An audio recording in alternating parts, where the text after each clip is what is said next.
Okay, so some thieves in New York went after the Rolex Submariner Blue Dial. Could have been Blue Dial, could have been another Submariner. A plumber had it in New York City. $12,000, $16,000. So they're nice. I thought they would be more expensive, but I guess you can find them at these prices. So let's read up. I actually have a copy from Amazon. I have the Invicta, which actually looks like a Rolex, like the Rolex, right? Especially this one, the Pro Diver, Pro Diver. This is the girls' version, but I have the one for men. Anyway, brazen muggers ambush, rob, and shoot customers dining at a fancy New York City restaurant. As if rising COVID cases and even faster rising rents aren't bad enough. 2 weeks ago, NYC and its beleaguered residents suffered the city's most violent week this year amid an eruption of shootings and homicides. Now it looks like Mayor de Blasio's anointed successor, Eric Adams, himself a former cop, can't be installed soon enough.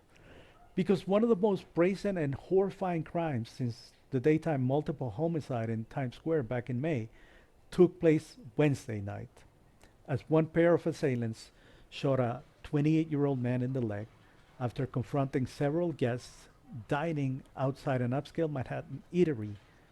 The shooting happened just after 22 hours Eastern Time, Wednesday, outside Philippe Chow on East 60th Street. Two mask-wearing suspects emerged from a dark-colored SUV and descended on two men who were eating at different tables. One suspect stole a 31-year-old man's Rolex stainless steel Submariner. The other victim resisted and struggled with the suspect, grabbing his gun before the assailants shot him in the leg, then suddenly ran off.